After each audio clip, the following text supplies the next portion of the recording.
Hello everyone, आज हम लोग देखेंगे, ठीक है, ये स्पर्श रेखीय प्रतिबल या अपरूपण प्रतिबल किसे कहते हैं। इसके पहले वाले वीडियो में मैंने आपको क्या बताया, ठीक है, वही प्रतिबल चल रहा है कि प्रतिबल किसे कहते हैं, प्रतिबल कितने प्रकार का होता है। तो प्रतिबल में आपको बताया, ठीक है, उसका मात्रक विमीय सूत्र जो भी है सो बताया, ठीक है, उसका फिजिकल सिग्निफिकेंस जो है, उसका मतलब क्या होता है वो मैंने आपको बताने का प्रयास किया। अभी प्रतिबल मुख्य रूप से 3 प्रकार का होता है। तो उस पहला प्रकार जो कि रेखीय प्रतिबल है उसको मैं आपको बता दिया, और अभिलंब प्रतिबल क्या होता है वो भी मैंने आपको बता दिया हूँ। इस वाले वीडियो में हम लोग को समझना है कि स्पर्श रेखीय प्रतिबल, ये तीसरा वाला, ठीक है, स्पर्श रेखीय प्रतिबल या अपरूपण प्रतिबल क्या होता है, ठीक है, मतलब टेंजेंशियल स्ट्रेस या शियरिंग स्ट्रेस या शियर स्ट्रेस भी उसे कहते हैं, ठीक है, ये क्या होता है, ठीक है, इसको समझ लेना है, ठीक है। उसके बाद से हम लोग विकृति पर चलेंगे, विकृति कितने प्रकार की होती है वो सब देखेंगे, ठीक है। तो चलिए स्पर्श रेखीय प्रतिबल को समझ लेते हैं बढ़िया से, ठीक है। आप लोगों को मैं बता दिया, ठीक है, क्या बता दिया, देखिए थोड़ा सा पहले तो मैं आपको पहले एक यहाँ पर एक कोई पिंड बना दूं, ठीक है, पिंड जैसे कि इस प्रकार का कोई मैं बॉडी बना देता हूँ, थोड़ा सा बड़ा बॉडी बनाऊंगा कि आप समझ पाए, देख पाए, ठीक है। तो जैसे मान लीजिए कि इस प्रकार का ये कोई पिंड है, ठीक है,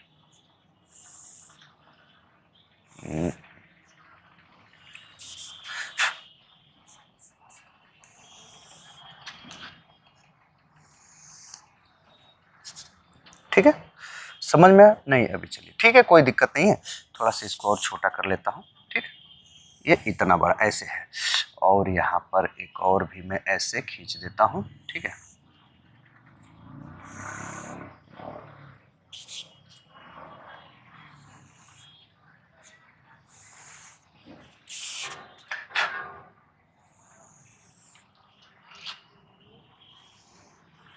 ठीक है। अब देखिए थोड़ा सा समझिए, जैसे इस प्रकार का कोई पिंड है, ठीक है, ऐसे ही आप समझ रहे हैं वो कैसा है, ठीक है, ऐसे में dot dot dot dot dot dot भी दिखा दूं कि पीछे वाला जो है वो आप महसूस कर पाए कि भाई ऐसे ही तो होगा वो, ठीक है, ऐसे ही समझ रहे हैं, ठीक है। अब देखिए इसको नीचे से मैंने क्या कर दिया, ठीक है, इसको नीचे से मैं एकदम, ठीक है, ये फिक्स कर दिया हूं, ठीक है, नीचे से यहाँ पर मैं ऐसे ये फिक्स कर दिया हूं इसको, ठीक है, नीचे जो भी है, ठीक है, ये जहां भी रखा हूं इसको नीचे से फिक्स किया हूं, नीचे से ये हिलडुल नहीं सकता, सरक उरक भी नहीं सकता है, ये ऐसा है, ठीक है। अच्छा चलिए अभी हम देखा जाएगा कि ये क्या है। देखिए मैं आपसे बताया इसके पहले अनुदैर्ध्य प्रतिबल, अनुदैर्ध्य प्रतिबल में आपको क्या बताया कि जो अनुदैर्ध्य प्रतिबल है, किसी पदार्थ के लंबाई में जो परिवर्तन होता है ना, उसका विरोध करने के लिए वो क्या होता है, उस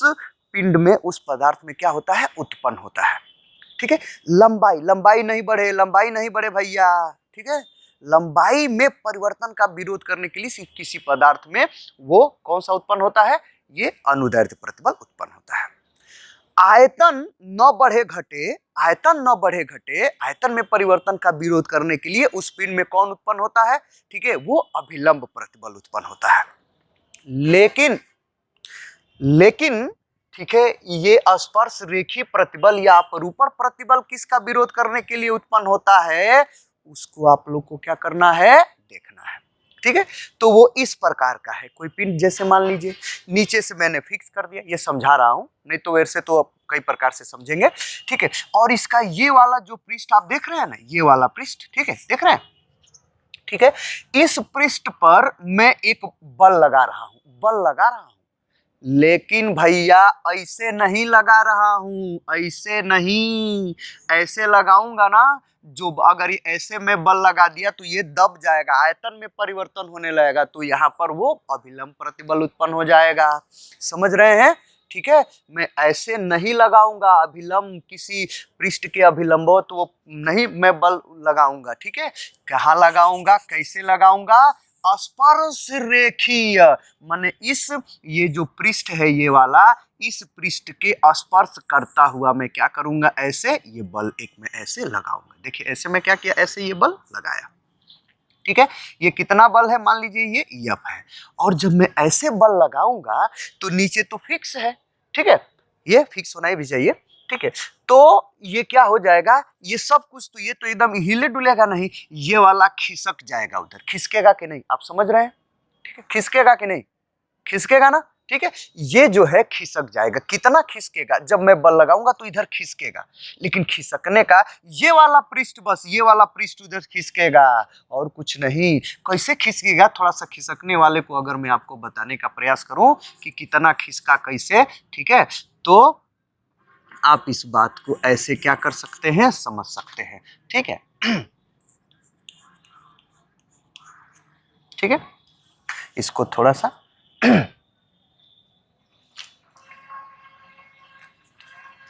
ठीक है, देखिए थोड़ा सा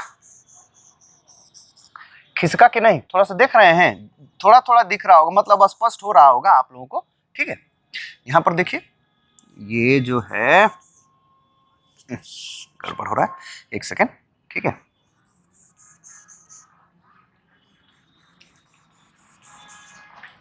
अब इसको मैं मिटाया, ये वाला जो है ना, ये वाला पार्ट, क्योंकि वो तो उधर खिसक गया है, ठीक है, समझा रहा हूं मैं आपको, ठीक है।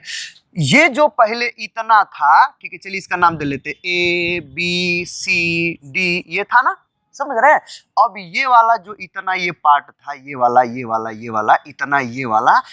अब ये क्या हो गया, ये खिसक गया उतना, अब वो वहां चला गया है, कहाँ चला गया है, ठीक है, यहाँ चला गया, ये ए बी और ये सी डी हो गया है, समझ रहे हैं, ये हो गया है, इतना क्या हो गया, इतना खिसक गया है। कब, जब मैं इस पर कोई स्पर्श रेखीय बल लगाया हूं, तब ये क्या हो गया, उधर ये खिसक गया है, इतना ये क्या हो गया, ये खिसक गया है, समझ रहे हैं। मतलब कोई पृष्ठ ही सीधा सीधा क्या हो गया है, खिसक गया है। मैं बल लगाया हूं इधर, देखिए इधर यही बल लगाया हूं, ठीक है, ऐसे ये बल मैं इधर ऐसे लगाया हूं, इस पर, इस पृष्ठ पर ऐसे ही ये मैं क्या क्या हूं, इधर का बल ये लगाया हूं, कितना बल लगाया हूं, ये F, समझ रहे हैं। तो ये खिसकने का विरोध, इसमें प्रत्यास्था न है, खिसकने का विरोध करेगा, तो जितना ये है ना उतना ही विपरीत दिशा में इधर, ठीक है, मैं इधर लगा रहा हूं ना, तो ये पिंड क्या करेगा, इधर का एक इधर का ऐसे क्या करेगा, एक बल लगाएगा, ठीक है, उसी के बराबर बल, ठीक है, और विपरीत दिशा में ये बल लगाएगा, जितना ये उतना ही ये क्या होगा, लगाएगा, ठीक है। तो ये वाला जो बल है, ये वाला बल, ठीक है, जो प्रत्यानयन बल या आंतरिक प्रतिक्रिया बल है, और ये जिस पृष्ठ पर मैं ये लगा रहा हूं, ये जो पृष्ठ है, ठीक है, ये पृष्ठीय क्षेत्रफल, ये वाला बल, ठीक है, और ये जो पृष्ठीय क्षेत्रफल है जिस पर मैं लगा रहा हूं स्पर्श रेखीय बल, उसी का जो अनुपात है वही क्या कहलाता है, स्पर्श रेखीय प्रतिबल या अपरूपण प्रतिबल कहलाता है। समझ रहे हैं, कोई दिक्कत परेशानी, ठीक है, नहीं समझ रहे हैं। अब बात ये है, थोड़ा सा समझने वाली बात, कि इसको कैसे कहेंगे। देखिए, ये जो अभी ये जो मैं बताया हूं कि ये F अपान A, ठीक है, ये कौन वाला F है, जो इस पृष्ठ के स्पर्श, एकदम पृष्ठ के स्पर्श में मैं लगा रहा हूँ, स्पर्श करता हुआ जो बल लगा रहा हूँ, उसके विपरीत ये उसके जो जिस पृष्ठ पर मैं लगा रहा हूँ वो पृष्ठ जो है विस्थापित हो गया है ना, तो उसको विस्थापन, उस पृष्ठ विस्थापित ना हो उसका विरोध करने के लिए इसके अंदर प्रत्यास्था है, वो प्रत्यास्था इसका, ठीक है, इस जो बल जो विस्थापित कर रहा है उसके विपरीत दिशा में एक बल लगा रहा है, ये वाला बल, और ये जो जिस क्षेत्रफल पर लग रहा है वो क्षेत्रफल का अनुपात क्या कहलाता है, वही स्पर्श रेखीय प्रतिबल, ठीक है, या अपरूपण प्रतिबल क्या बोलते हैं, कहते हैं। आप क्या कर लिए, समझ गए। अब बात ये है कि जो अपरूपण प्रतिबल है, ये अपरूपण प्रतिबल किसका विरोध करता है, उस पिंड जो है, उस पिंड का कोई पृष्ठ, जैसे पृष्ठ ही अगर विस्थापित हो रहा है तो उस पृष्ठ के विस्थापित होने का क्या करता है, वो विरोध करता है, ठीक है। उस पृष्ठ के विस्थापन के का विरोध करने के लिए, उस पिंड के पृष्ठ कोई अगर पृष्ठ विस्थापित हो रहा है तो उसका विरोध करने के लिए इस पिंड में जो प्रतिबल उत्पन्न होता है ना, उसी को बोलते हैं स्पर्श रेखीय प्रतिबल या अपरूपण प्रतिबल बोलते हैं, टेंजेंशियल स्ट्रेस या शियरिंग स्ट्रेस कहते हैं। समझ में आ गया, कोई दिक्कत परेशानी,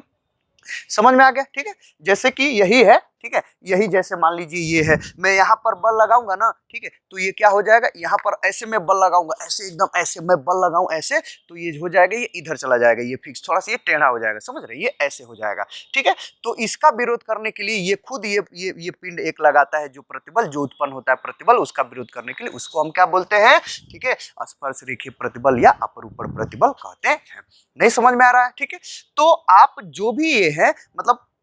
स्पर्श, मतलब आपसे अगर कोई पूछे कि अपरूपण प्रतिबल का परिभाषा बताइए, तो कहिएगा कि किसी पिंड में उत्पन्न वह प्रतिबल या किसी पिंड में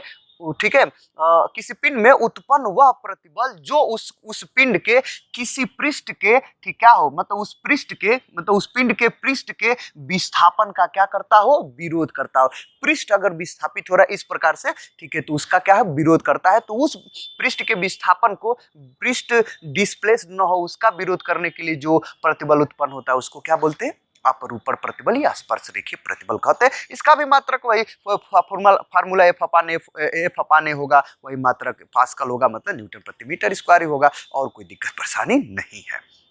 समझ रहे हैं। तो ये हो गए 3 प्रतिबल, ठीक है, मतलब लंबाई में विरोध का प्रतिबल कौन, लंबाई में परिवर्तन का विरोध कौन प्रतिबल करता है, अनुदैर्ध्य, ठीक है, और आयतन में विरोध का प्रतिबल कौन करता है, ठीक है, ये अभिलंब प्रतिबल, ठीक है, और किसी वस्तु के पृष्ठ अगर विस्थापित हो रहा है, ऐठा रहा है, ऐठाने नहीं दे रहा है, ठीक है, समझ रहे हैं, ठीक है, तो वो जो प्रतिबल होता है वो क्या होता है, ठीक है, मतलब उस ऐठाने का मतलब कि क्या है वो, ये जो कोई पृष्ठ विस्थापित हो रहा है तो उस विस्थापन का विरोध करने के लिए स्पर्श रेखीय प्रतिबल उत्पन्न होता है। समझ, जैसे कभी कभी मैं आपसे कहूं, जैसे ऐसे भी इसको समझ सकते हैं कि ये स्पर्श रेखीय प्रतिबल लगा है, या इसको ऐसे भी मोड़ूंगा ना, तो इसका जो ये मोड़ूंगा एकदम, तो ये इसका पृष्ठ है ना, पृष्ठ, ठीक है, वो जिस पर मैं जिसको लगा के मोड़ रहा हूँ, ठीक है, उस पर मैं स्पर्श रेखीय प्रतिबल लगा रहा हूँ, तभी वो मुड़ नहीं रहा है, वो लगा रहा है, उत्पन्न हो गया है, ठीक है, लगा रहा हूँ फिर भी लग रहा है, कोई दिक्कत नहीं है, ठीक है, कोई दिक्कत परेशानी, ठीक है, तो वो स्पर्श रेखीय प्रतिबल हो गया। तो आप समझ गए स्पर्श रेखीय प्रतिबल किसे कहते हैं। तो खैर आपको यही समझना था कि प्रतिबल कितने प्रकार के होते हैं, तो आप समझ गए, ठीक है। तो आई होप मैं आपको प्रतिबल समझा सका हूं, ठीक है, मैं प्रयास किया हूं जितना भी मैं जानता हूं, जितना मैं पढ़ा लिखा हूं, और जैसे भी मैं आपको बताने का प्रयास किया, आई होप आप समझ गए होंगे। यदि फिर भी कोई कंफ्यूजन है आपको, तो आप अपना कंफ्यूजन हमें कमेंट के थ्रू जरूर बताइए। मैं उस कंफ्यूजन को दूर करने के लिए अलग से एक वीडियो जरूर बनाऊंगा कि आपको कंफ्यूजन में कैसे करके आपको संतुष्ट कर सकूं, ठीक है। तो आगे वाले वीडियो भी मैं बताऊंगा कि क्या है अगला वाला वीडियो, ठीक है। तो प्रतिबल आप समझ गए, अब आपको समझना है विकृति, स्ट्रेन किसे कहते हैं। स्ट्रेस आप समझ गए, अब आपको स्ट्रेन समझना है, विकृति किसे कहते हैं वो समझना है। तो विकृति क्या होती है, फिर क्या नाम है, विकृति कितने प्रकार की होती है, वो सबको हमको क्या करना करूंगा, मैं आपको बताऊंगा। अगर आप ये चीजें जानते हैं ना, तो विकृति को भी समझने में टाइम नहीं लगेगा, आप एकदम आसान तरीके से क्या होंगे, समझ लेंगे। तो अगला वाला वीडियो रहेगा विकृति, फिर विकृति के प्रकार भी 3 प्रकार का होता है, जैसे ये भी है ना, तो वो भी 3 प्रकार का होता है। तीनों प्रकारों को अलग अलग मैं वीडियो में आपको क्या करूंगा, जल्दी से मैं बता दूंगा। तो इस वीडियो में फिलहाल इतना है, मिलते हैं अगले वीडियो के साथ, तब तक के लिए गुड बाय, थैंक यू।